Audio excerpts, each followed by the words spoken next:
Hola amigos, bienvenidos a este programa en directo que se llama 7 días, aunque en este caso como inauguración de la temporada va a abarcar algo más que una semana. Les habla Pedro Tarqui desde Areópago Protestante y como siempre tenemos con nosotros a Daniel Ofcan, director de Protestante Digital. Bienvenido Daniel. Hola, muchas gracias por invitarme y bueno, es un placer volver a estar en este programa una vez más. Esperemos que también la gente pueda disfrutar de este tiempo. Ya saben que estamos en directo y bueno, pues como siempre habrá algunas cosillas que quizá no funcionen del todo bien, pero hemos preparado un programa que creo que va a ser muy interesante y les invitamos a todos a conectarse y a estar ahí pendientes de la conversación y de todo lo que vamos a estar comentando en este ratito. Muy bien, y también está Jonathan Soriano, redactor de Protestante Digital desde Barcelona. Un cordial saludo, Jonathan. Hola Pedro, muchas gracias. Nada, pues vamos a empezar ya. Y tenemos dos temas. Les decimos, el segundo es el tema de las vacunas del coronavirus, pero de primera vamos a abordar un tema internacional, que aunque parezca siempre estos sitios lejanos suenan exóticos, pero son mucho más cercanos de lo que parece. Nos referimos en concreto a Mali. Eh, Ahí tenemos una auténtica autoridad en periodismo y política internacional, que es Jonathan, que él ha publicado varios artículos y que nos va a explicar qué es lo que está ocurriendo allí y la importancia y la trascendencia de la situación en Mali. Y pastores con los que hemos estado hablando en los últimos días desde Protestante Digital, lo llamativo es que ahora pues está el pleno proceso de transición, ¿no? Ver cómo se define. En un principio, esta junta militar tenía previsto organizar elecciones democráticas de aquí a 3 años, pero la presión internacional hace que ese cerco se vaya reduciendo cada vez más y ahora ya se está hablando de 1 año o de incluso menos. En Protestante Digital hasta ahora hemos publicado 2 noticias, una en contacto con el secretario general de la Alianza Evangélica de Mali, el pastor Kalane Djibril Touré. Él nos ha dicho que están bien, que no ha habido ningún incidente, que en general las iglesias siguen igual, siguen con la misma situación, a excepción de la zona del norte, que es donde hay más presencia yihadista y allí vienen teniendo problemas desde hace años, pero nos han confirmado que están bien y nos han pedido oración por su país para ver de qué manera este proceso de transición se va definiendo. Ellos también son una gente, aunque son una minoría, apenas son el 1% de la población en Mali, los evangélicos, pero son un colectivo que hasta ahora ha tenido mucha relación con las autoridades locales, entonces ellos han dicho que van a seguir haciendo ese trabajo de observador para que también la Junta Militar siga garantizando la libertad religiosa y los derechos básicos, ¿no? Y justo hoy hemos publicado una segunda noticia, más bien entrevista, con un misionero estadounidense que se encuentra en Bamako, en la capital, y ha sido muy interesante lo que él decía. Se llama Jim Bowers. Él nos comentaba que precisamente a lo largo de estos días los representantes de la Junta Militar ya se han reunido con diferentes colectivos sociales, entre ellos las confesiones religiosas de diferentes tipos, sobre todo la musulmana, que es la gran mayoría, y la principal minoría, que sería la católica. Pero también han invitado a esta Alianza Evangélica de Mali, que ya se ha podido reunir con los líderes militares y ha podido tener un encuentro que este misionero, Jim Bowers, calificaba de amigable, un encuentro amigable. Entonces, vemos que se mantiene ese diálogo religioso y que la Junta Militar no parece que entre sus objetivos esté el de afectar de ninguna manera la situación religiosa de cooperación y de diálogo que había hasta ahora en el país.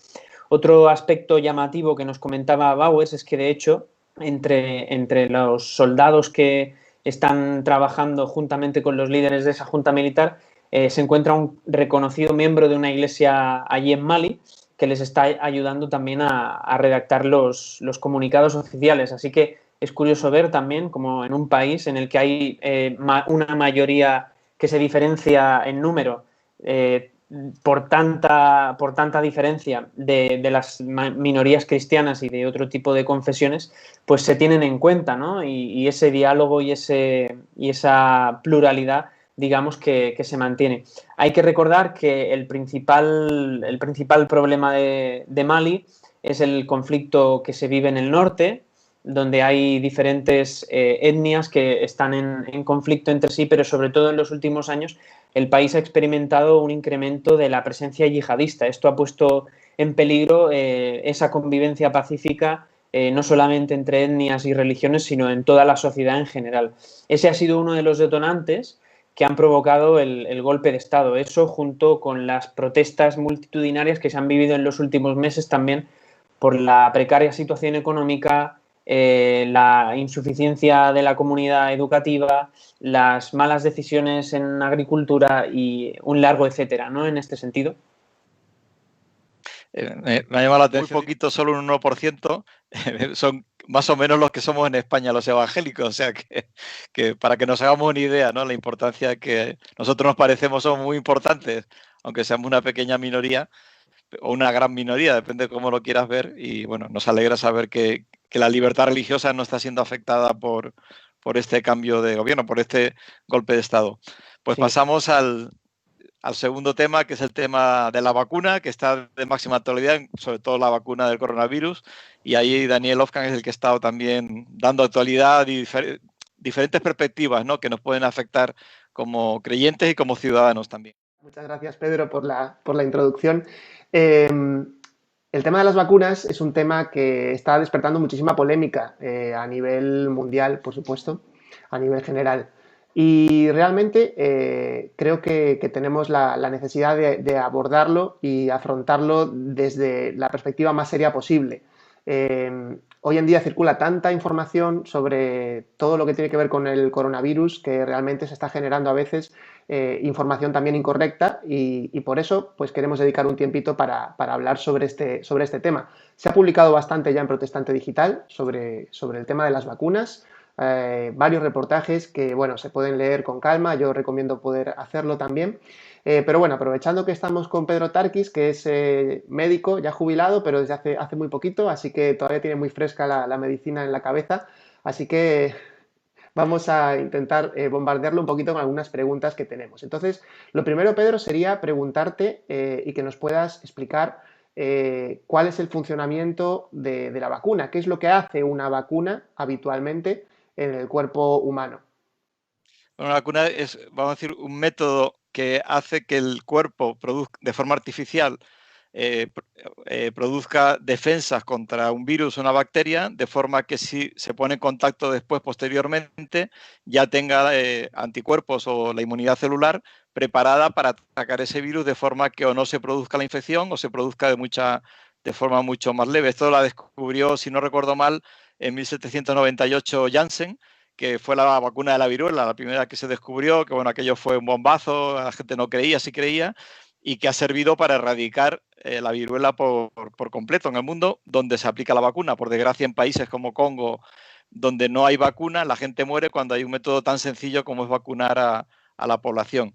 El tema de la vacuna sería, bueno, ha ido evolucionando. Inicialmente se hizo con bacterias muertas o muy atenuadas en cuanto a su virulencia, y después se ha ido sofisticando y, por ejemplo, hoy en día pues a veces se introduce incluso como mensajes genéticos para que se produzcan anticuerpos directamente desde el organismo. Pero al final el mecanismo siempre es el mismo, hacer que el cuerpo produzca anticuerpos o defensas que combatan la infección antes de que la infección llegue, con lo cual la gente está preparada.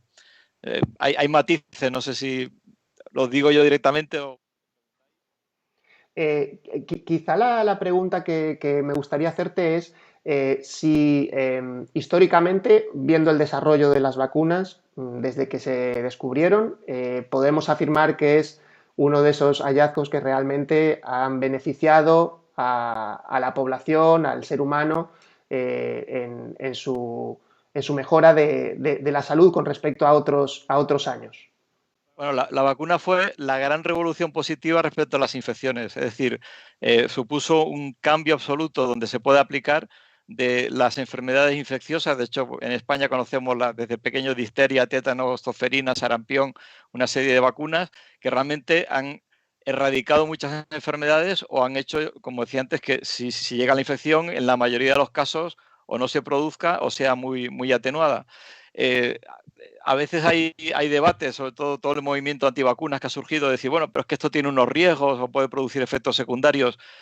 las vacunas, precisamente desde que se inventó en el año del año 1800 hasta ahora, lo que se ha conseguido es un protocolo muy exacto y muy riguroso que en toda la investigación tiene una serie de fases que ahora conocemos muy de cerca por el coronavirus, que es la experimentación en laboratorio, la experimentación animal, la prueba en seres humanos de una forma reducida y después ya la aplicación masiva, que tiene que cumplir una serie de requisitos muy exigentes que en la práctica demuestra que los efectos secundarios son absolutamente anecdóticos o no existen o son anecdóticos o son rarísimos y que desde luego comparado estos casos excepcionales que pueden ocurrir, pero digo que es como que te cae un meteorito encima de la cabeza que puede pasar, pero todos damos por hecho que no nos va a ocurrir, pues comparado con el riesgo enorme de que esa infección aparezca y mate gente, la poliomielitis, por cierto, se me había olvidado antes, pues o deje unas secuelas enormes, pues está claro que es uno de los grandes avances y beneficios para la salud. Yo tenía una pregunta, Pedro, en cuanto a esto que estabas diciendo. Es verdad que ha habido un movimiento antivacunas muy fuerte, pero la sensación es que, quizá también porque es portada prácticamente cada día, con la COVID-19 hay como más beligerancia, ¿no? Cuando se habla de vacuna de la COVID-19 es como que genera o un rechazo mucho más frontal o una aceptación mucho más amplia. ¿A qué crees que se debe esto? Sobre todo también pensando en que a veces se ha comparado la COVID con la gripe y, sin embargo, la vacuna de la gripe. Por posicionamientos políticos, ¿no? Por, no sé, la libertad, el que no nos impongan nada, ya teorías de que si nos van a meter nanorobots, cosa que hoy en día es imposible hacerlo por una vacuna, pero bueno, crean este debate que es un debate sin fundamento y lo malo es que cuando no hay fundamento es imposible razonar con alguien que te debate sin que haya argumentos reales, ¿no? Para ir a favor de su postura. En el caso de la gripe es un buen ejemplo por un aspecto, ¿no? Que también hay que matizar. Es decir, las vacunas, como decía, ya hay algunas que erradican la enfermedad, pero hay otras veces, y es el ejemplo que has puesto de la gripe, que no erradican la enfermedad. La gripe se sigue produciendo, es un coronavirus también, con lo cual es muy cercano a lo que es la COVID-19. Y en ese sentido, lo que tampoco se puede decir es que la vacuna de la COVID vaya a erradicar la infección por coronavirus de la pandemia que existe hoy en día.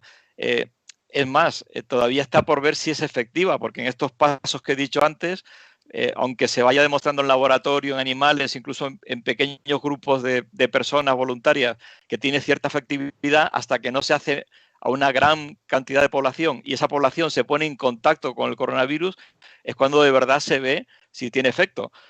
Hasta ahora se ha avanzado muchísimo. Basta recordar que, por ejemplo, el otro virus, que es el VIH, que se ha investigado muchísimo y se han volcado millones de dólares y de euros para buscar una vacuna, no se ha encontrado. Es decir, el simple hecho de que esté ya en fase experimental, incluso en pruebas en personas, indica que se ha avanzado mucho. Ahora, ¿qué resultado real va a tener? Pues es posible que el resultado no sea la erradicación, sino que sea una alta protección a un porcentaje de personas del 50, 60, que es lo que produce la gripe, pero no al 100%. Es decir, no podemos pensar que la vacuna va a ser la solución que va a hacer desaparecer la COVID-19. Ahora va a ser un factor, si se demuestra que es efectivo, dependiendo de la efectividad, pero aunque no sea muy alta, un factor y una ayuda muy importante. Pedro, quizá hablando del tema de la COVID-19 y de cómo se está intentando encontrar esta vacuna, quizá mucha gente también está temiéndose que la carrera tan vertiginosa que hay por conseguir la vacuna pueda estar también detrás, pues, ciertos intereses económicos que se pongan por delante de los de la salud. No sé si esto es un riesgo que tú consideras también que es real. Rigurosos, estipulados y preceptivos que se están cumpliendo, no se han cumplido, por ejemplo, en Rusia, que sepamos. Incluso en China tampoco hay seguridad, con lo cual ahí sí que se pueden haber saltado valladares de seguridad que hace que el riesgo aumente. No quiere decir que seguro que vaya a ser algo negativo, pero quita cierta seguridad. En el resto del mundo occidental se están cumpliendo, se están forzando bastante, o sea, precisamente por la situación de pandemia, pero yo creo que se están forzando dentro del límite de lo que está establecido, con lo cual, tal y como van las vacunas ahora mismo, en el sentido de seguridad, sí que se están cumpliendo a marchas forzadas, pero se están cumpliendo los protocolos de seguridad. O sea que no pienso que tenga que haber en ese aspecto ningún temor en cuanto a que la vacuna vaya a ser un salto de riesgo mayor que cualquier otra vacuna, que es un riesgo mínimo, o sea, mínimo y mucho más pequeño si lo comparamos con los beneficios que produce. Pues, hombre, la verdad que es muy interesante poder ver un poco este tema y acercarnos a él de esta manera, que creo que es necesario también hacerlo con tranquilidad y con sosiego y viendo un poco los datos. Jonathan, te voy a invitar un poco a que nos cuentes algo de los reportajes que han salido en Protestante Digital sobre este tema. Entonces, quizás podemos empezar con lo último, que nos puedas comentar un poquito sobre este manifiesto que han lanzado Francis Collins y otros líderes cristianos hablando sobre este asunto. Así que te dejo paso. Gracias, Daniel.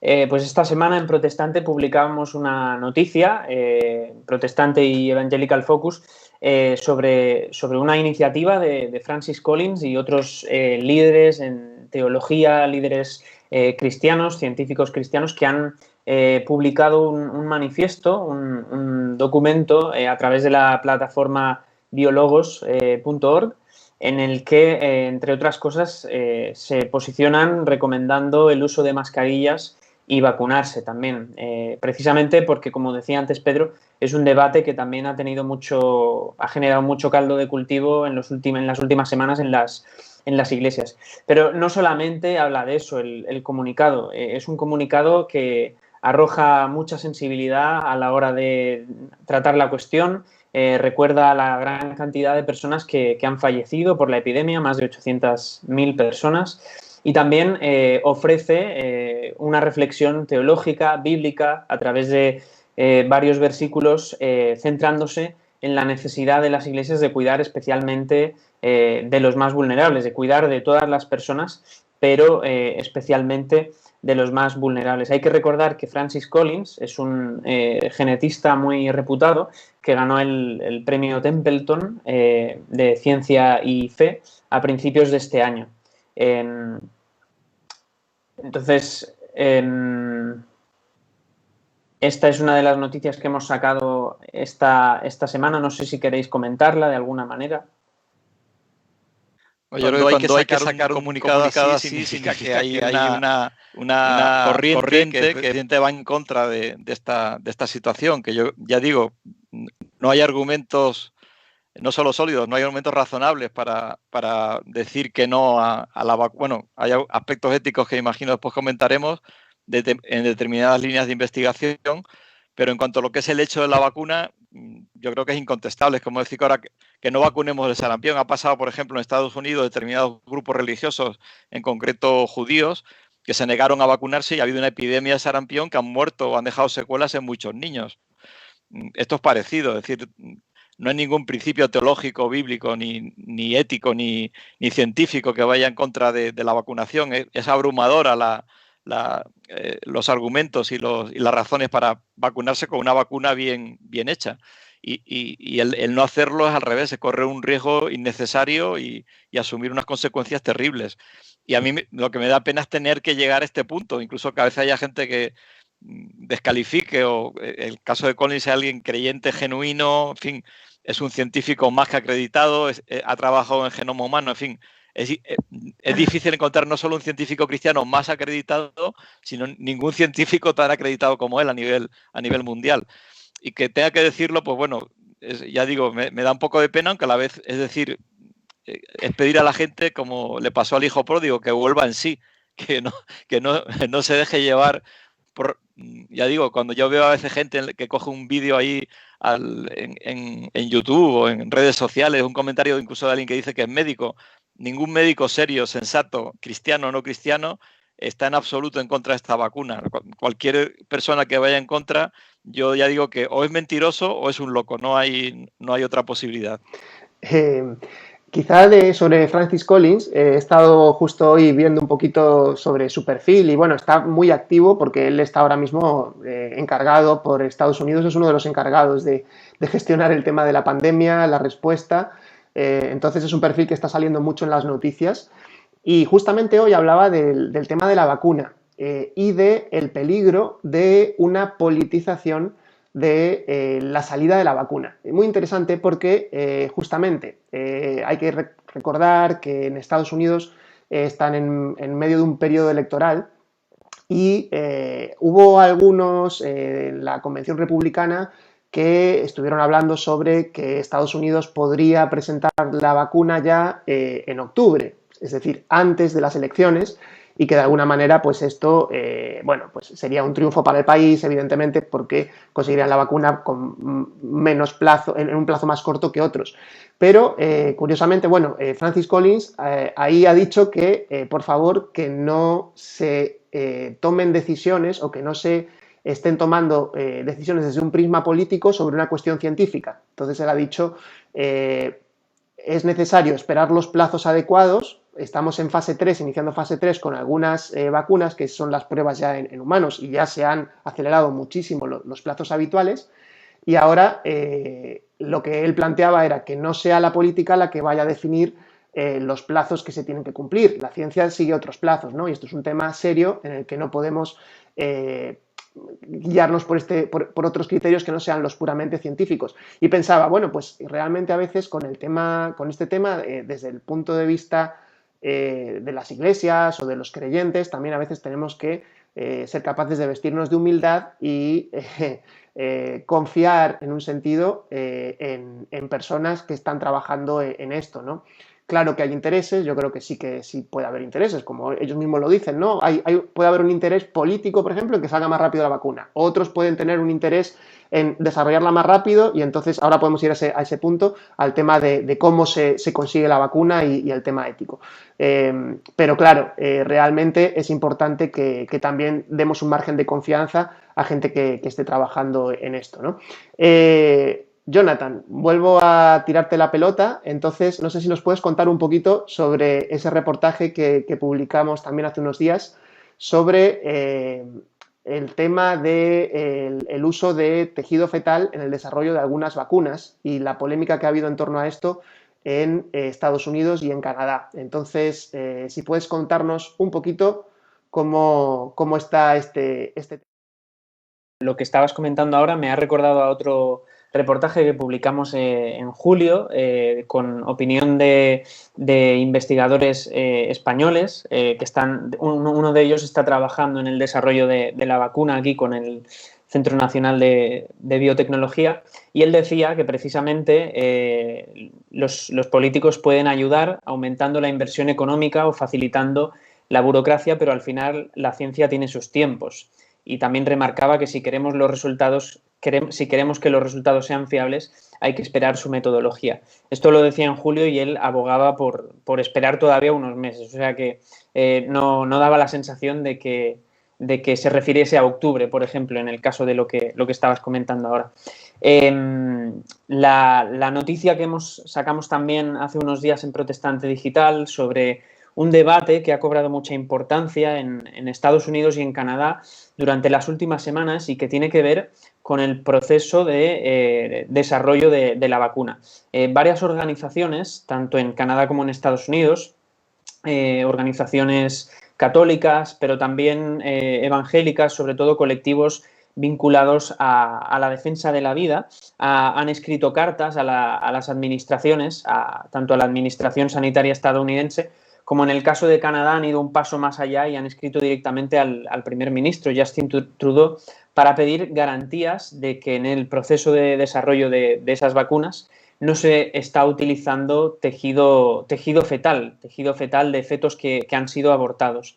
En concreto, según la revista Science, una publicación de hace también unas semanas, habría 6 proyectos de vacunas que están en desarrollo y que están utilizando este tipo de material, tejido fetal de de fetos que han sido abortados anteriormente. Algunas de esas vacunas se corresponden con los proyectos que están más adelantados, como por ejemplo la de la Universidad de Oxford y AstraZeneca, o también la de China, CanSino, desarrollada por la farmacéutica CanSino Biologics. El debate es muy amplio, no solamente por quien presenta esas cartas pidiendo que no obliguen a la población a elegir entre vacunarse y defender su moral, sus convicciones morales, sino también porque hay muchas otras vacunas que se están desarrollando y que no están utilizando este tipo de material. Entonces, creo que podemos preguntar a Pedro cuál es su visión sobre este debate y si realmente es tan necesario utilizar este tipo de componente a la hora de desarrollar una vacuna. Antiguo, o sea, como decías antes, el coronavirus lo ha echado a la hoguera y ha aumentado el fuego, pero existe de siempre. Yo pienso que vamos a hacer un argumento de abogado del diablo, ¿no? Es decir, la gente va a morir de coronavirus y entonces un método rápido de conseguir la vacuna es usar tejido fetal. No son embriones que se abortan ahora con este motivo, sino son tejido que se mantiene cultivado de fetos antiguos, ¿no? De abortos antiguos.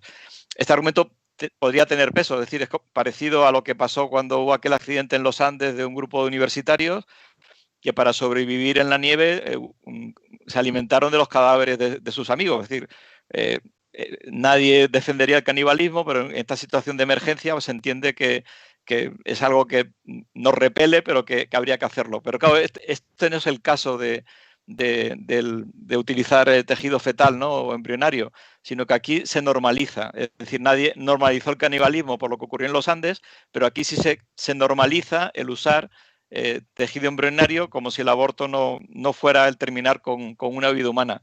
Y a esto se añade el que, como bien decías, hay otras vías de investigación. Por ejemplo, algo que ocurría antes y que es muy importante además, y es el trabajo con células embrionarias, que son células pluripotenciales que se pueden transformar en cualquier otro tejido y reparar la piel, órganos dañados, etcétera, que se investiga muchísimo, pues se puede utilizar células embrionarias o se puede utilizar células incluso de la piel. Es un método un poquito más complejo, pero no es tampoco tan complicado. Es decir, son dos líneas diferentes y las dos son útiles. Entonces, la pregunta sería, ¿por qué si éticamente es más correcto, o al menos hay mucha gente que ve correcto no utilizar células embrionarias, no se potencia la línea de no utilizar restos de embriones, y en cambio sí se utilizan los restos embrionarios como si no pasara nada, ¿no? Entonces yo creo que sería fácil éticamente apoyar únicamente la vía de desarrollo en el que no se utiliza tejido fetal. Aunque dicho esto, una vez que está la vacuna en sí no vas a negarte a ponértela por el origen que pueda tener, pero éticamente es incorrecto. O sea, está claro que y más un gobierno, un Estado, debería de apoyar y de potenciar el uso de vías de investigación en la que utilizara células que no proviniesen de embriones. Pues la verdad que es muy interesante, Pedro, lo que nos estás comentando. La verdad que hay desafíos, ¿no? Sin duda que es un tema complejo y como podemos ver tiene diferentes aristas y es muy bueno poder examinarlas. Vamos a ir un momento a nuestras redes sociales, al Facebook, donde estamos transmitiendo en directo y vamos a consultar allí, vamos a ver si tenemos pues algún mensaje también. Bueno, estamos hoy estrenando, por así decirlo, reestrenando nuestros 7 días, es nuestra tertulia semanal y esperamos estar todas las semanas en Facebook en directo a las 4 de la tarde, hora española. Y bueno, pues todos los que puedan conectarse, pues estaremos encantados, ¿no? de poder saludarles. A ver, vamos a ver si, bueno, algunas personas nos saludan. Mira Rodríguez desde Salamanca, Alicia Pérez desde Baja California, Antonio Aranda desde Córdoba, desde Panamá, también Sandra Obregón, bueno, y más gente que nos está viendo. Les damos muchas gracias por estar con nosotros y por poder acompañarnos en esta tertulia. Quizá para ir terminando, no sé si hemos ya tocado varios aspectos, pongámonos un poco a hacer de futurólogos, si os parece, y demos un poco una perspectiva de hacia dónde va a ir este tema de las vacunas. ¿Qué perspectiva creéis que podemos tener en cuanto al coronavirus, en cuanto al COVID, en cuanto a cuándo van a llegar estas vacunas, si van a poder llegar a todos lados, si realmente va a ser funcional o no lo va a ser, si va a ser una vacuna que va a tener que ser recurrente como la de la gripe o no? En fin, ¿cómo lo veis hacia el futuro más inmediato? ¿A quién le damos el paso primero? Jonathan. Pedro, te voy a dejar a ti de último, ¿vale? Entonces, empezamos con Jonathan. Pedro la palabra porque así luego podía simplemente suscribir lo que él decía. Pero está bien, está bien. Bueno, es difícil hacer de futurología, lo que comentabas, Daniel, en este momento, pero por el transcurso de los últimos meses y simplemente ciñéndome a las publicaciones que han ido saliendo. La verdad es que en el ámbito médico no tengo ningún conocimiento. Creo que habrá que esperar, también por lo que nos han dicho a Protestante Digital, personas que están trabajando directamente en procesos de desarrollo de vacunas, biólogos, científicos, etcétera. Creo que habrá que esperar para que una vacuna vea la luz, y habrá que esperar todavía más para que sea resolutiva al 100%, ¿no? De hecho, una pregunta también que me había quedado era para Pedro, para lanzarla así en general, era el caso de Rusia, ¿no? Hemos visto ahí un primer avance, pero con mucho misterio, entonces, si esa va a ser también la tendencia por parte de otros países o no, si se van a ir confirmando proyectos. Y una cosa muy interesante que has comentado, Daniel, era si va a llegar a todos la vacuna. La verdad que como civilización contemporánea no estamos acostumbrados a conseguir grandes logros que sean comunes. Y lamentablemente creo que va a ser la tendencia también en este sentido, ¿no? Como decía antes Pedro, en República Democrática del Congo hay que recordar que hoy en día muchas personas no tienen acceso a vacunas que hace décadas, incluso cientos de años en Occidente son comunes, como la viruela, el sarampión, etcétera. Y creo que todavía va a ser menos común que una vacuna recién estrenada y tras la que se han invertido tantos miles de millones de dólares, euros, cualquier divisa, vaya a ser común de mutuo acuerdo y al principio, ¿no? Uh-huh. Pues yo quizá también para concluir estoy de acuerdo con las dudas que tú expresabas, Jonathan, ahora sobre esas posibilidades que tiene de ir llegando a todo el mundo a la vez, ¿no? Y las dificultades que esto tiene. Sí me gustaría también dejar la reflexión que ya un poco hemos hecho también sobre la responsabilidad que tenemos de no difundir bulos o información que no sea correcta sobre este tema. Es un tema de salud. Hay otras veces que, bueno, hay otros temas que, bueno, se pueden dar más a especulación, pero creo que en este tema, en temas de salud, es importante pues buscar a voces autorizadas, personas que sepan sobre el tema, que nos puedan ayudar a entenderlo y a poder, de alguna manera, saber cómo afrontarlo. Está claro que poner una vacuna es una decisión también personal. Yo, en un sentido, espero que no haya una obligatoriedad tampoco de la gente a vacunarse, que no sea una cosa obligatoria, pero sí que sea lo suficientemente segura como para que no tengamos dudas de que es una buena decisión el poder ponérsela y que de esta manera estaremos haciendo un bien a la sociedad y a la convivencia de todos, ¿no? Y creo que eso va a ser un reto también para nosotros como cristianos. Cuando esté la vacuna disponible, sin duda que vamos a tener que dar respuesta, como está siendo ahora también el caso de la apertura de locales de culto, como está siendo el caso del uso de mascarillas, como está siendo el caso de la ayuda social, de tantas cosas en las que podemos estar incidiendo y en las que podemos estar aportando y ante las que también la sociedad nos mira y quiere saber un poco lo que queremos y lo que podemos hacer. Así que, bueno, esta sería un poco mi opinión y mi conclusión, y ya le dejo paso también a Pedro, que también te dejó, Jonathan, una pregunta ahí votando para que ya la remates tú también.